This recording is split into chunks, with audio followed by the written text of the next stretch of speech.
Hello दोस्तों, welcome back to the CAD engineer. आज हम डिस्कस करेंगे डीएफएमई के बारे में, means design failure mode and effect analysis. इसके बारे में आज हम डिस्कस करेंगे।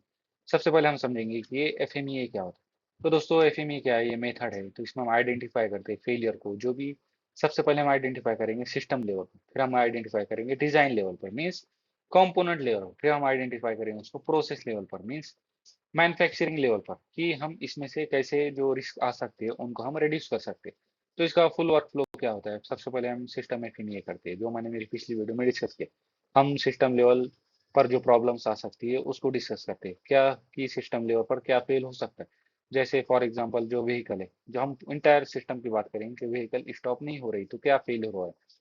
फिर आता है डिजाइन एफएमई, मीन्स हम पार्ट लेवल पर, डिजाइन लेवल पर या फिर कंपोनेंट लेवल पर डिस्कस करेंगे फेलियर्स को, कि डिजाइन हमारा कैसे फेल हो सकता है।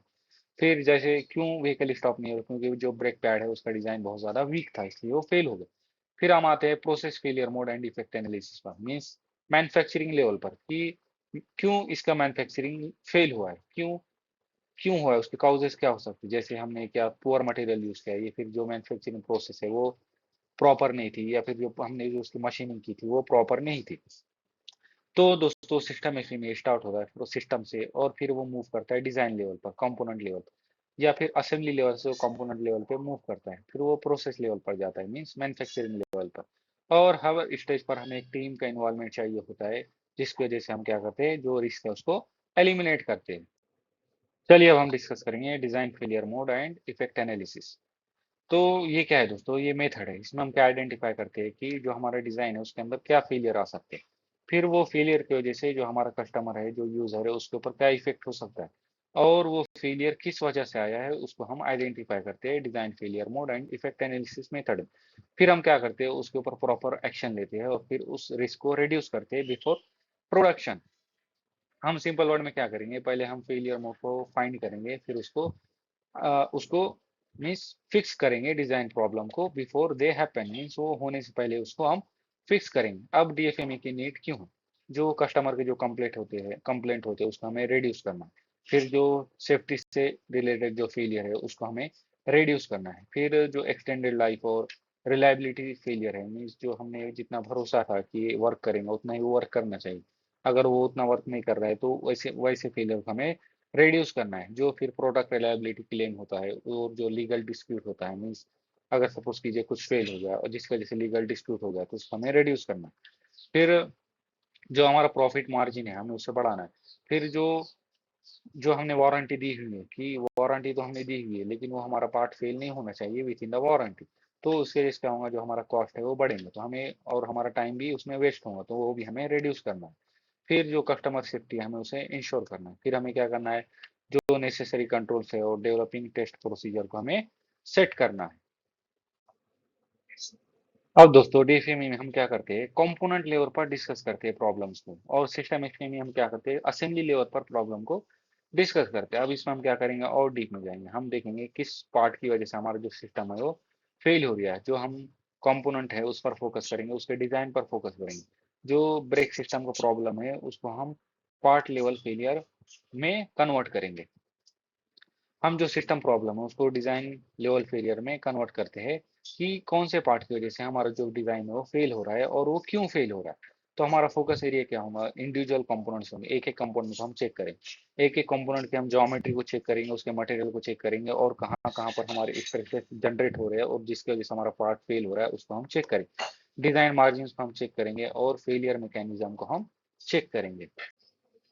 अब ये एफएमई का ओरिजिन कहाँ से हुआ, मीन्स ये कहाँ से स्टार्ट हुआ? तो ये यूएस मिलिट्री ने डेवलप किया था 1940 में। बाद में नासा ने इसका यूज किया था स्पेस मिशन के लिए, और फिर बाद में वाइडली ये ऑटोमोबाइल इंडस्ट्री ने अडॉप्ट किया, और इसीलिए आज हम इसको यूज करते हैं। और एक मार्क्सिस लॉ भी है कि anything that can go wrong will go wrong, means कोई भी चीज हो दोस्तों वो फेल होने ही वाली है, तो हमें एज्यूम करना है कि कोई भी चीज फेल होने ही वाली है। Always assume failure is possible. कोई भी आप डिजाइन बना लो वो फेल होने ही वाला है। तो हमें क्या करना है कि वर्स्ट कंडीशन क्या हो सकती है, मीन्स वो फेल होने के बाद हमारा जो यूजर है उसकी उसको सेफ्टी से रिलेटेड क्या इशू आ सकते हैं, हमें उसे हैंडल करना है डिजाइन लेवल पर। अब देखिए दोस्तों, रूल ऑफ 10 क्या कहता है, cost of fixing defect increase. पहले हम डिजाइन लेवल पर ही अगर हमारा जो डिफेक्ट आने वाला है उसको रिड्यूस करेंगे तो हमें बहुत कम कॉस्ट लगेंगे। लेकिन मैन्युफैक्चरिंग लेवल पर अगर हमें वो डिटेक्ट हो गया प्रॉब्लम तो हमें पूरा मैन्युफैक्चरिंग सेटअप चेंज करना पड़ेगा, पूरे टूल चेंज करने पड़ेंगे, पूरा प्लांट फिर से रिडिजाइन करना पड़ेगा, तो हमारे कॉस्ट क्या होगा, 10 गुना बढ़ जाएंगे। और अगर कस्टमर लेवल पर वो प्रॉब्लम आ गया तो पूरा हमारा 100 गुना वो जो कॉस्ट है उसका बढ़ जाएंगे। इसीलिए हम क्या करते हैं, बहुत ज्यादा फोकस करते हैं डिजाइन लेवल पर कि हम जो प्रॉब्लम है उसको डिजाइन लेवल पर ही फिक्स कर दे। अब जो डीएफएमई है उसकी टर्मिनोलॉजी क्या है, हम मोटी मोटा देखते हैं कि क्या है। सबसे पहले क्या होगा, फंक्शन होगा हमारे पार्ट का, कि हमारे पार्ट का फंक्शन क्या है। जैसे ब्रेक है, ब्रेक का फंक्शन है हमारे व्हीकल को स्टॉप करना। तो फेलियर मोड, जो हमारा ब्रेक है वो कैसे फेल हो सकता है, कहाँ कहाँ पर स्ट्रेसेस आ रहे हैं, क्या मटेरियल में प्रॉब्लम आ रहा है, या उसके ज्योमेट्री पर प्रॉब्लम आ रहा है, डिजाइन लेवल पर प्रॉब्लम है, वो चेक करें। फिर अगर हमारा ब्रेक फेल हो गया तो उसका इफेक्ट क्या हुआ, मीन्स रिजल्ट ऑफ फेलियर क्या हुआ, जो हमारा यूजर है उसको क्या हुआ, फिर उसके कॉज ऑफ फेलियर होंगे, किस वजह से हमारा जो ब्रेक है वो फेल हुआ है। इसी को हमने 3 मेथड में डिवाइड किया है। मीन्स हम इससे एक नंबर कैलकुलेट करेंगे और उस कैलकुलेटेड नंबर को हम रिड्यूस करने की कोशिश करेंगे बाय इम्प्रूविंग आवर डिजाइन। सबसे पहले हम देखेंगे सेवेरिटी। सेवेरिटी मीन्स ये होगा रिलेटेड टू सेफ्टी, मीन्स जो हमारा ब्रेक फेल हुआ है उसके बाद हमारा जो यूजर हुआ है उसको क्या इम्पैक्ट हुआ है, तो इसको हम क्या करेंगे 1 to 10 नंबर में इसको एक रेटिंग देंगे। फिर ऑकुरेंस होगा, मीन्स ये बार बार कितने बार देखने में आ रहा है, कि मीन्स हमने सपोज कीजिए 100 कार्स थी तो 100 कार्स में से कितने कार्स का ब्रेक फेल हुआ है, तो ये होगा ऑकुरेंस। जितना ज्यादा कम होगा उतना ज्यादा ये अच्छा होगा। इसको भी हम 1 से 10 में कन्वर्ट करें। फिर detection means ability to detect, mean हमने उसको डिटेक्ट करना कितना मुश्किल था, कितना आसान था, उससे रिलेटेड हम इसको नंबर दें। और जो नंबर जनरेट होगा उसको हम कहेंगे रिस्क प्रायोरिटी नंबर। तो इन तीनों को मल्टीप्लाई करके जो नंबर जनरेट होगा, जो भी नंबर जनरेट होगा उसको हमें कम से कम नंबर में कन्वर्ट करना है, कम से कम उसको लाने की कोशिश करना है by optimising our design, by optimising material, by optimising our geometry. अब होगा हमारा पहले सेवेरिटी। सबसे पहले हम इसको डिटेल में डिस्कस करेंगे।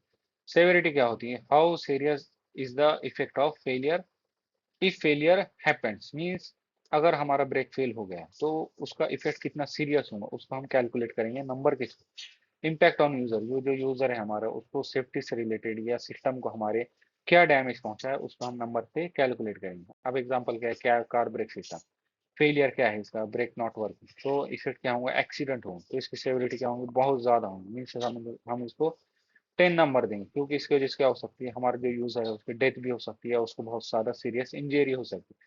तो दोस्तों जो सेवेरिटी है ये इफेक्ट है, मीन्स जो हमारा पार्ट है उसके फेल होने के बाद क्या इफेक्ट हुआ, ये काउज नहीं है। मीन्स हमारा पार्ट काउज क्यों फेल हुआ ये वो नहीं, मीन्स हमारा जो पार्ट है वो फेल होने के बाद क्या हुआ है ये इसके बारे में बात करता है। अब दोस्तों जो हम सेवेरिटी है उसको आसानी से हम रिड्यूस नहीं कर सकते, इसके लिए हमें क्या करना पड़ता है, जो पूरा सिस्टम है उसको फिर से रिडिजाइन करना पड़ता है। अब दोस्तों यहाँ पर हर एक नंबर का एक मतलब होगा, हर नंबर को हमने एक मतलब की वजह से एक नंबर रखा हुआ है।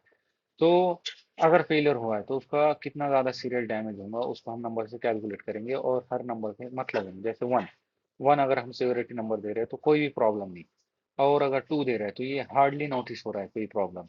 फिर 3 नंबर दे रहे तो बहुत ज्यादा स्मॉल इशू, अगर 4 नंबर दे रहे तो स्मॉल इशू यूजर में नोटिस, मीन्स यूजर को पता चल सकता है। फिर 5 मीन्स नोटिसेबल प्रॉब्लम है but product still work, product work तो कर रहा है लेकिन उसमें प्रॉब्लम भी आ रही है। नंबर 6 क्या है, परफॉर्मेंस है रिड्यूस, जो हमारा प्रोडक्ट है उसका परफॉर्मेंस बहुत ज्यादा कम हो गया। 7वां क्या है, जो हमारा फंक्शन है वो कभी वर्क कर रहा है कभी वर्क नहीं कर रहा है। फिर 8वां क्या है, जो प्रोडक्ट है हमारा कंप्लीटली स्टॉप हो गया है वर्क करना। फिर 9 क्या है, बहुत ज्यादा सीरियस प्रॉब्लम आ गई है और सेफ्टी से रिलेटेड इशू हुआ है। फिर 10 नंबर क्या है, वेरी डेंजरस है, बहुत ज्यादा डेंजरस, कैन काउज इंजरी और बिग स्टेट। तो दोस्तों हमें जो भी नंबर हम सेवेरिटी में आएगा हमें उसे 1 पर लाने की कोशिश करना है, means no problem at all.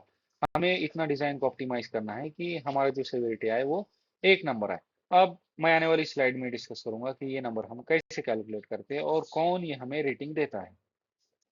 Next है हमारा ऑकरेंस। ऑकरेंस में हम क्या देखेंगे दोस्तों, सपोज कीजिए मैंने थाउजेंड्स कार बनाई, तो थाउजेंड्स ऑफ कार में से कितने कार्स का ब्रेक फेल हुआ है ये वो बताता है। मीन्स हम नंबर ऑफ काउंट देखेंगे यहाँ पर कितना हुआ है, कितने में से कितना परसेंटेज हुआ है। So how often the failure is likely to happen, means ये कितना ऑफनली हमें देखने को मिल रहा है। सब रियल लाइफ एग्जांपल क्या है, सेम ब्रेक सिस्टम है, ये क्यों फेल हुआ है? Brake poor material brake quality material quality की वजह से। और हैपन्स क्या हो रहा है? ये समटाइम्स ये हैपन हो रहा है, कुछ कारों में ये दिख रहा है, कुछ कारों में ये नहीं दिख रहा है। तो जो ऑकरेंस होगा वो डिपेंड होगा कॉज के ऊपर। ये फेल होने के बाद हम देखेंगे कितने कार में फेल हो रहा है। इसके इफेक्ट को हम डिस्कस नहीं करेंगे, सिर्फ ये नंबर ऑफ काउंट देखेंगे हम, कितने परसेंटेज हमारा जो ब्रेक सिस्टम है वो फेल हो रहा है। फिर हम इसको रिड्यूस करने के लिए कोशिश करेंगे, उसका मटेरियल को इंक्रीज करेंगे, डिजाइन को इंक्रीज करेंगे, और जो स्ट्रेसेस है उसको रिड्यूस करेंगे। अब चलिए हम इसके हम नंबर्स देखते हैं और उसका क्या मीनिंग होता है वो देखते हैं। चलिए अब हम देखेंगे जो हमारी प्रॉब्लम है वो कितने फ्रिक्वेंटली हमें पता चलती है, मीन्स देखने को मिल रही है, कब जो कस्टमर है उसके कंप्लेंट आ रहे। तो नंबर वन का मतलब क्या होगा? नियरली इम्पॉसिबल, मीन्स इसमें कोई हंड्रेड्स का प्रॉपर वर्क करेंगे, कोई फेलियर आया ही नहीं, तो हम क्या करेंगे? उसको एक नंबर दें। फिर ऑलमोस्ट नेवर हैपन, मीन्स वो होगा ही नहीं, हम ऐसा गेस करें, मीन्स हुआ ही नहीं है कभी अब तक हमने मैन्युफैक्चरिंग किया है, तो उसको हमने 2 नंबर दिए। फिर 3 नंबर देंगे, वेरी हैपन रेयरली, मीन्स कभी कभी देखने को मिल रहा है। फिर 4 मीन्स देखने को ही मिल रहा है, हर हंड्रेड क्लास में देखने को ही मिल रहा है। फिर ओकेशनली हो रहा है, मीन्स कभी कभी हो रहा है ये। फिर क्या हो रहा है? फिर समटाइम्स हो रहा है। फिर मीन्स कुछ कार के बाद हमें देखने को मिल रहा है। फिर 7 क्या है? मीन्स देखने को ही मिल रहा है बार बार। फिर 8 क्या है? हर बार देखने को मिल रहा है। फिर 9 क्या है?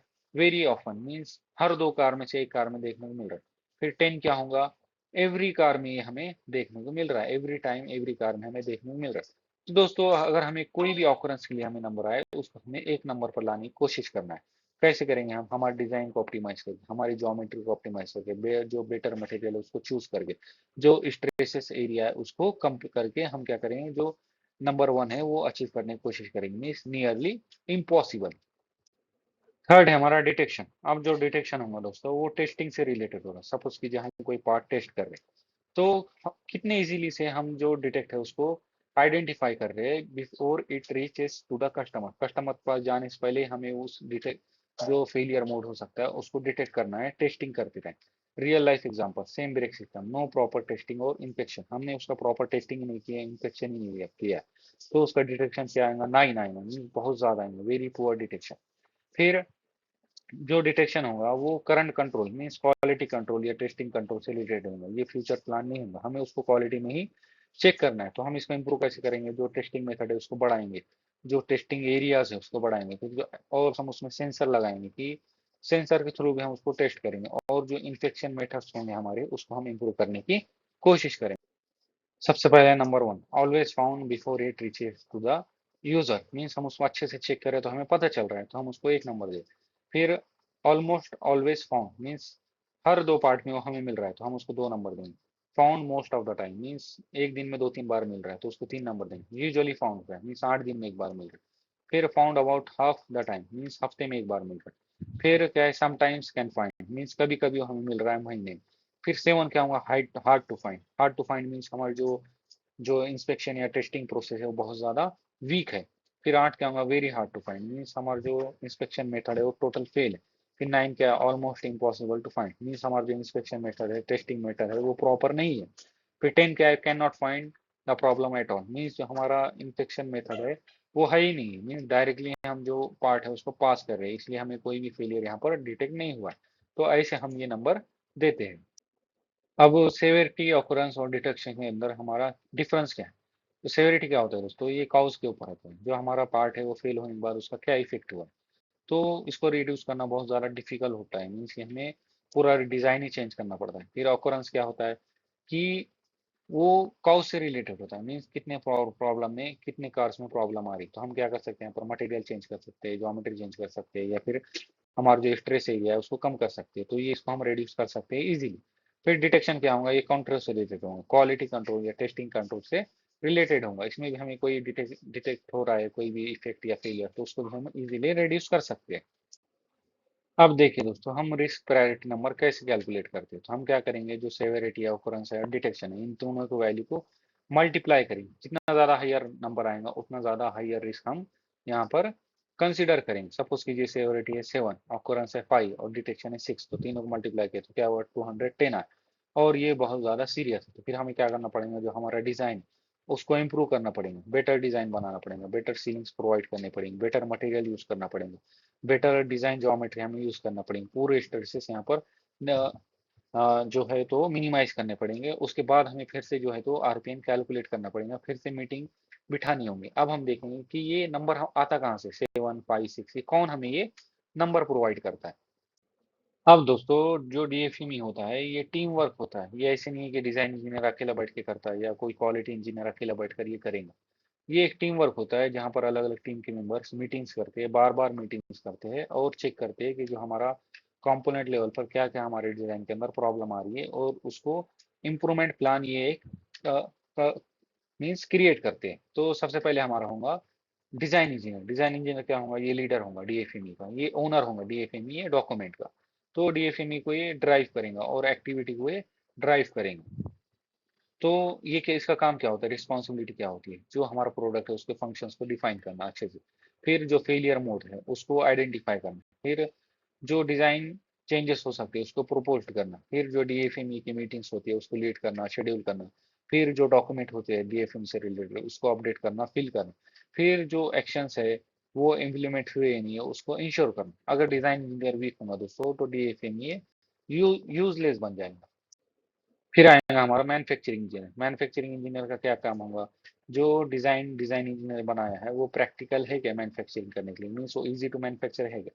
फिर आइडेंटिफाई करेंगे वो मैन्युफैक्चरिंग से रिलेटेड इशू। फिर प्रोसेस रिलेटेड रिस्क को हाईलाइट करेंगे कि जो मैन्युफैक्चरिंग में जो प्रोसेस होती है उससे रिलेटेड क्या रिस्क आ सकते हैं, जो प्रोडक्शन पार्ट है वो कैसे फेल हो सकता है। फिर जो डिजाइन चेंजेस है वो सजेस्ट करेंगे वो एज पर प्रोडक्शन रिक्वायरमेंट। फिर इनपुट फॉर ऑकरेंस रेटिंग देगा वो कि ऑकरेंस के लिए इसका काम होता है रेटिंग देगा, मीन्स कितनी कार में से कितनी कार का ब्रेक सिस्टम फेल हुआ था। तो ये काम होता है मैन्युफैक्चरिंग इंजीनियर का, जो ऑकरेंस के हमें रेटिंग देंगे। एग्जाम्पल देखिए, अगर बहुत ज़्यादा टाइट टॉलरेंस है तो डिफिकल्ट टू मैन्युफैक्चरिंग है, तो इसकी वजह से क्या होगा, जो हमारा पार्ट है वो फेल होने के चांसेस ज़्यादा होंगे। मीन्स बहुत ज़्यादा टाइट फिट होगा हमारा पार्ट तो वो ज़्यादा से ज़्यादा फेल होने के चांसेस बढ़ जाएंगे। तो टॉलरेंस से रिलेटेड, वेल्डिंग से रिलेटेड जो भी इशू आएंगे मैन्युफैक्चरिंग से रिलेटेड, वो मैन्युफैक्चरिंग इंजीनियर का काम होता है उससे रिलेटेड जो भी क्वेश्चन है वो डिजाइन इंजीनियर से करना।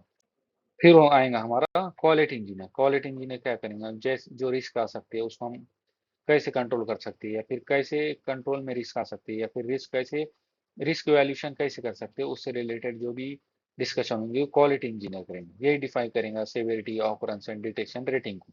फिर क्या होगा, जो करेक्ट रिस्क एनालिसिस हुआ या नहीं उसको वो इंश्योर करेगा। फिर क्या करेंगे, इंस्पेक्शन एंड टेस्टिंग मेथड वो सजेस्ट करेंगे कि हम पार्ट को ऐसे इंस्पेक्ट कर सकते हैं, ऐसे टेस्ट कर सकते हैं, तो हमें जल्द से जल्द जो फेलियर आ सकते हैं वो पता चल सकता है। फिर रूट कॉज एनालिसिस को सपोर्ट करेंगे, क्यों हमारा पार्ट फेल हुआ है उसका एक रूट कॉज एनालिसिस करेंगे हम। फिर if quality engineer just agree blindly, means quality engineer जो भी डिजाइन इंजीनियर कह रहा है, मैन्युफैक्चरिंग इंजीनियर कह रहा है, उसको ब्लाइंडली एग्री करेंगे तो हमारा डीएफएम ये फेल हो जाएंगे। जो क्वालिटी इंजीनियर होता है उसका काम होता है क्रॉस क्वेश्चनिंग करना। फिर आता हमारा टेस्टिंग और वैलिडेशन इंजीनियर। तो इसकी मेन रिस्पॉन्सिबिलिटी क्या होंगी, जो डिजाइन के अंदर फेलियर आ सकते हैं अंडर रियल कंडीशन उसको वेरीफाई करना। फिर ये टेस्टिंग को भी प्लान करेंगे, मीन्स स्टैटिकल लोड टेस्टिंग करना है या फिर थर्मल टेस्टिंग करना है, वाइब्रेशन टेस्ट करना, जो भी टेस्ट करना है ये इसको प्लान करें। फिर ड्यूरिंग से जो टेस्टिंग में फेलियर होंगे उसको आइडेंटिफाई करेंगे। फिर ये फीडबैक बनाएंगे डीएफएमई को अपडेट करने के लिए। फिर ये इम्प्रूव डिटेक्शन मेथड, जो इजीली डिटेक्ट हो जाए फेलियर, ऐसे प्लान को ये बनाएगा, उसको इम्प्रूव करेगा मेथड। नेक्स्ट होगा हमारा सप्लायर या वेंडर। तो इसकी रिस्पॉन्सिबिलिटी क्या होगी, जो मटेरियल है और जो कंपोनेंट है उससे रिलेटेड इनपुट देना कि जो मटेरियल है उसकी प्रॉपर्टीज क्या है। फिर सप्लायर रिलेटेड रिस्क क्या है उसको हाईलाइट करेंगे, उसके लिए क्या चैलेंजेस आ रहे हैं। फिर उससे रिलेटेड वो कुछ इम्प्रूवमेंट सजेस्ट करेंगे। फिर जो उसके पास्ट फेलियर डाटा था वो शेयर करेंगे टीम के साथ। फिर आएगा हमारा जो प्रोजेक्ट होगा उसका मैनेजर आएंगे, तो उसका काम क्या होगा, कोऑर्डिनेशन करना टीम के साथ और जो प्रोसेस है उसको जल्द से जल्द कंप्लीट करना। मीन्स जो डेफिन है उससे रिलेटेड जो एक्टिविटीज है, जो मीटिंग है उसको शेड्यूल करना और उसके लिए एक डेडलाइन रखना कि 1 मंथ के अंदर ये पूरी प्रोसेस हो जानी चाहिए। फिर जो एक्शन है उसको ट्रैक करना कि जो हमारा डीएफएम है वो प्रॉपर हो या नहीं, हो रहा है या नहीं। फिर जो इंश्योर करना कि जो क्रॉस टीम्स है वो प्रॉपर कम्युनिकेशन कर रही है या नहीं। फिर आएगा हमारा मेंटेनेंस या सर्विस इंजीनियर। तो ये क्या करेंगे, फील्ड लेवल फेलियर इनसाइड बताएंगे, मीन्स जो उसने फील्ड पर देखे जो कस्टमर रिलेटेड होंगे इश्यूज वो बताएंगे, जो रियल वर्ल्ड में फेलियर डाटा होगा वो प्रोवाइड करेंगे। फिर उसके बेस पर वो डिजाइन में इंप्रूवमेंट सजेस्ट करेंगे। फिर जो मेंटेनेंस से रिलेटेड रिस्क आते हैं, मीन्स जो बार बार पार्ट्स खराब होते हैं उससे रिलेटेड ये जो भी क्वेरी होंगे उसको हाईलाइट करेंगे। फिर लास्ट में आएगा हमारा कस्टमर, मीन्स हम जिसको ये प्रोडक्ट बना के दे रहे हैं। सपोज कीजिए मैं टाटा कंपनी कोई पार्ट बना रहा हूँ, तो जो टाटा कंपनी है मेरा कस्टमर, तो वो उसकी एक्सपेक्टेशन बताएंगा, यूसेज कंडीशन बताएंगे, किस कंडीशन में हम यूज करने वाले हैं, उसकी जो क्वालिटी की एक्सपेक्टेशन है वो क्या है। तो रियल यूसेज कंडीशन बताएंगा, फिर फीडबैक देंगे फेलियर के ऊपर, फिर परफॉर्मेंस एक्सपेक्टेशन बताएंगे। मीन्स 10,000 किलोमीटर परफॉर्मेंस चाहिए, फिर 20,000 किलोमीटर की परफॉर्मेंस चाहिए, उसका कॉस्ट कितना है वो डिफाइन करेगा। तो दोस्तों डीएफएमईए किसी एक के लिए एक की रिस्पॉन्सिबिलिटी नहीं होती, ये कंबाइंड रिस्पॉन्सिबिलिटी है कि ये टीम्स के साथ बैठ के हमें सब कुछ करना पड़ता है। जैसे design engineer, quality engineer, manufacturing engineer, test engineer, ये एक टीम डिस्कशन होगा। उसके बाद ही हम डिजाइन डिसाइड करेंगे कि सेवेरिटी कितनी है, ऑकरेंस कितना है, डिटेक्शन कितना है। और ये नंबर को हम बार बार डिजाइन को ऑप्टिमाइज करके, बार बार मेंटेन करके ये नंबर को हम कम करने की कोशिश करेंगे। हम दोस्तों जो डिजाइन है उसको चैलेंज नहीं करेंगे, क्योंकि जो फेलियर होगा वो फील्ड के ऊपर होंगे। गुड डे में मीन्स स्ट्रॉन्ग आर्ग्यूमेंट होंगे और डिजाइन चेंजेस होंगे, मीन्स ज्यादा जो जिसका जो एक्सपीरियंस है वो शेयर करेंगे रिलेटेड टू फेलियर मोड्स, और तभी जाकर हम ये एक प्रॉपर डीएफएमए कंडक्ट कर पाएंगे। अब हम डिस्कस करेंगे दोस्तों जो सेवेरिटी है, ऑकरेंस है और डिटेक्शन है, इसके लिए रिस्पॉन्सिबल कौन होंगे, इसकी रेटिंग कौन हमें देंगे। तो दोस्तों जो सेवेरिटी है उसके रेटिंग हमें देगा design engineer plus quality engineer, और इसको सपोर्ट करेंगी टीम हमारी टेस्ट इंजीनियर और सर्विस इंजीनियर। और जो ऑकुरेंस होगा उसके लिए रिस्पॉन्सिबल होंगे मैन्युफैक्चरिंग इंजीनियर और डिजाइन इंजीनियर।